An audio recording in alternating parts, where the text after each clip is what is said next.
E aí, meu povo, vamos falar um pouquinho do jogo de ontem aqui, tá bom?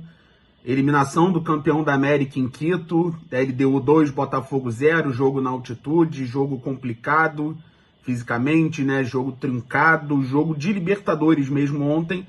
E um time entrou sabendo que era jogo de Libertadores e o outro entrou acovardado, entrou com medo, entrou errado, entrou completamente abaixo do que deveria ter entrado em campo ontem no estádio da LDU. Primeiro, gente, eu já citei a altitude aqui e eu vou começar falando que a altitude é um dificultador para todo time que não joga nela, para todo time que não é acostumado com ela. É uma coisa que realmente vai dificultar o adversário. A gente lembra, o ano passado, o Arthur Jorge estreia contra a LDU na altitude e perde de 1-0. Mas a altitude não é desculpa para a postura do Botafogo ontem. Tá? Não pode ser desculpa para um time que vai jogar uma oitava de final da competição, que ele é o campeão, que ele tá com pet na camisa, não pode entrar da forma que entrou ontem. O time da LDU é ruim. Com a altitude ele fica mediano. Você não pode se acovardar da maneira que se acovardou ontem. Segundo ponto. Ontem, para mim, foi um grande flashback de Botafogo e Palmeiras do Mundial.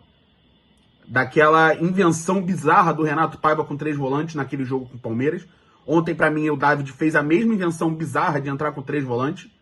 Ele deu na entrevista a desculpa de que seria para melhorar o time defensivamente por conta da altitude, o que não aconteceu. Até os lances, né? Até o lance do Vitinho no final do jogo, para mim foi uma grande reprise daquilo, porque é você escalar 3 volantes contra uma equipe que é inferior à sua, que com a altitude continua inferior à sua. Eu acho que ele tinha melhores opções no banco, tá bom? Ontem entra com John, Vitinho, Marçal, Barbosa, Teles, Alan, Marlon Freitas e Danilo. E nos 3 da frente, Matheus Martins, Arthur pela direita e Savarino por dentro. Inoperante, até porque tamanho. Os zagueiros da LDU, os 3 com quase 2 metros de altura. E começa o jogo, cara, da maneira mais burra de você jogar na altitude. Que é você chamar o adversário para dentro de você. Que é você convidar o adversário a ficar no seu campo de defesa. O Botafogo ontem começa o jogo com uma linha de 6, com os 4 defensores. Com o Arthur e o Matheus Martins fazendo auxiliar de lateral. E a LDU, por outro lado, com 5 homens no meio de campo. O Alçugaray, que era o camisa 9, flutuava, o outro centroavante ficava mais fixo, prendendo os zagueiros do Botafogo. E o resto brincava de jogar bola no meio de campo. O Botafogo com 3 jogadores no meio de campo, os 3 volantes. O Savarino sem função de marcação. O Botafogo fez exatamente o que a LDU queria. Chamou ela para o jogo. E mesmo assim, com chutes de longe, com cruzamentos mal feitos, mas numa dessa, você acha o gol, como achou com 7 minutos, né? O gol do Djamil. O jogador da LDU, o Alçugaray, consegue entrar na área, faz um cruzamento, a bola vai rebatendo, sobra no Djamil que chuta, a bola desvia no Barbosa e entra. Com 7 minutos, o Botafogo evaporou a vantagem dele. E que eu acredito que não era uma vantagem ruim, tá, gente? Eu vi gente falando, mas perdeu a classificação no primeiro jogo. Não, o primeiro jogo jogou mal, ganhou jogando mal. São vitórias de Libertadores. O que você não pode é ter a postura do segundo jogo. É você se acovardar de frente a um time que é pior que o seu. E o primeiro tempo, você sofre o gol e você tem que ligar um alerta, né? Pô, não tá dando certo. A saída de bola sem funcionar. O Alan errou uns 4 passes nos primeiros 15 minutos. A estratégia de você entrar com 3 volantes é um troço que não entra na minha cabeça, mas se você tem 3 volantes, você tem 3 caras de velocidade, é para você não sofrer. Para você recuperar a bola, acelerar. Recuperar a bola, acelerar. O Botafogo não recuperava a bola, não acelerava, só sofria. E aí vai passando o tempo, vai passando o primeiro tempo, o ímpeto da LDU, depois dos 25, vai diminuindo. O Botafogo ainda não consegue sair, mas já consegue pelo menos dar uma estocada, né? Quando bota a bola no chão, lance de lateral, o Arthur tabela com o Danilo acha o Savarino, que estava em posição irregular, mas é um chute. Ele conseguiu uma jogada. Depois tem um lançamento pro Marlon Freitas, que peca muito na questão da finalização. O goleiro muito adiantado, ele desce por cima, a bola entrava. Ele erra a finalização. E a LDU para de ameaçar tão fortemente o gol do John. São mais chutes de fora da área, são cruzamentos que a zaga consegue rebater. E você vai pro intervalo dando graças a Deus que você perdeu o primeiro tempo de 1-0 pro time fraco da LDU. Quando vai pro intervalo, eu falei, bom, ele vai mudar.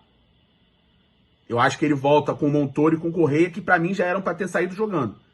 Primeiro, o Montoro, porque é o melhor jogador ofensivo do time no momento.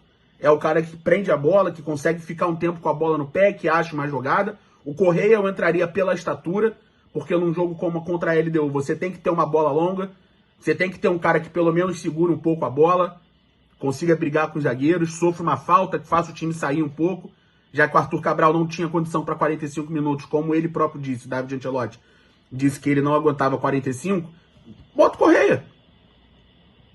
Eu teria entrado com o Correia e Montoro no início do jogo, não entrou. Eu teria voltado com eles para o segundo tempo. Teria tirado o Alan e teria tirado o Arthur. Eu deixaria o Matheus Martins por questão da velocidade, questão física. Aguenta mais que o Arthur. Tem mais tranco que o Arthur. Ele volta sem substituição. O cenário exatamente igual do primeiro tempo. Exatamente igual. Chamando a LDU para cima, com uma porra de uma linha de 6. Com 3 homens no meio de campo, levando um vareio de bola dos zagueiros da LDU que estavam jogando como volante. De tanta liberdade que o time equatoriano tinha no meio de campo. E aí, com 15 é a desgraça completa, né? É um lance que seria tiro de meta, mas não é desculpa. A bola realmente bate no jogador da LDU antes de sair, mas não é desculpa. Porque no escanteio, a bola vai lá quase na entrada da área, tem um cara sozinho. Ele rebate pro meio, a bola sobra na cabeça da área, você com 3 volantes, não tem ninguém ali. É outro absurdo. No momento que o David estava preparando uma substituição, que seria botar o Newton para continuar na mesma coisa. E aí você tem uma finalização que a bola ia para fora e o Marlon Freitas tem a porcaria da brilhante ideia de abrir o braço e botar a mão na bola. Um lance de pelada. Que quem é goleiro sabe, às vezes o goleiro tem um instinto de tirar o braço, botar a mão na bola quando tá jogando pelado. Ali você não tá jogando pelado, você tá jogando uma oitava de final da Libertadores que você é o campeão, pô. Você é o atual campeão.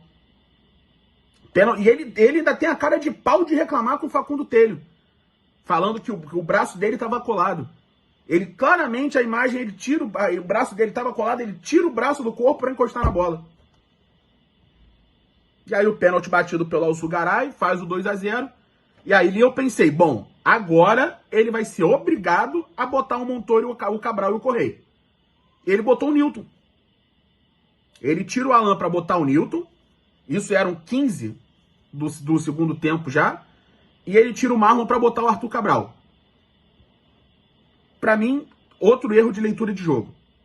Eu não botaria o Newton. Eu teria tirado o Alan e teria tirado o Marlon. E aí eu boto o Arthur Cabral na frente. Boto o Montoro. Trago o Arthur para jogar por dentro. Podia ter tirado o Arthur. Não precisava tirar o Marlon também, não. Precisava se jogar tanto. Ainda tinham 30 minutos de futebol. Podia ter feito uma substituição melhor, mas você não pode botar o Newton num jogo desse, cara. O Newton não pode ser a sua opção numa oitava de final de Libertadores, num jogo da volta, perdendo o jogo de 2-0. O garoto entrou nervoso, o garoto não acertou um passe. Ele não acertava a força do passe. E aí a questão da altitude também. E daí, 5 minutos depois, ele tira o Savarino, mais uma vez inoperante. Mais uma vez, fraquíssimo o jogo do Savarino, para botar o Joaquim Correia, que é um oásis de técnica, comparado ao que o Savarino tá jogando, e tira o Arthur para botar o Montoro. E aí, dos 15 aos 35, que é quando o zagueiro da LDU é expulso, Botafogo não jogou nada. Nada. Tendo que fazer um gol. O time não jogou nada. O time não agredia, o time não pressionava, o time trocava a bola e a LDU recuperava. Depois a LDU teve a chance de fazer o terceiro ainda, antes do zagueiro ser expulso. E aí, quando o zagueiro da LDU é expulsa, aí você vai pra Bafa. Você já estava com o Jefinho em campo, que consegue, que no meio de uma temporada desastrosa, vira a esperança da torcida. E aí você vai tentando pressionar de uma forma completamente ineficaz, completamente sem organização, e teve a chance. Num cruzamento espírita do Barbosa, a bola sobra no segundo pau pro Vitinho, num lance praticamente igual ao do jogo contra o Palmeiras, no Mundial, e ele chuta para fora de novo. E, pelo amor de Deus, vai todo mundo criticar o Vitinho por causa disso. Mas não é o Vitinho que tem que resolver esse jogo. Então fica difícil. O planejamento é muito ruim. Muito ruim. Muito, muito ruim. Ontem era um jogo que você podia usar o Danilo Barbosa. Você não precisava jogar com o Marçal de zagueiro. Você podia botar o Danilo na zaga, podia ter o Danilo como volante. A opção do treinador é botar o Nilton, que acho que errou ali na hora de botar. É complicado demais, cara. Complicado demais. Botafogo cai como atual campeão nas oitavas de final para um time muito ruim. Muito ruim. E acho que as aspas do Ancelotti no final do jogo, falando sobre as ambições da temporada, acho que pelo menos foi um ponto positivo. Falar que o foco agora é a Copa do Brasil, que o time nunca ganhou, e o G4 do Brasileirão. Acho que sem se iludir, questão de título, palhaçada disso, nem nada. Focar numa Copa agora, já que vai ter mais datas para descansar, né? Por conta da eliminação vexatória de ontem. Mas que pelo menos a eliminação sirva pro dono do clube, pro John Textor, entender que ele não inventou a roda no futebol.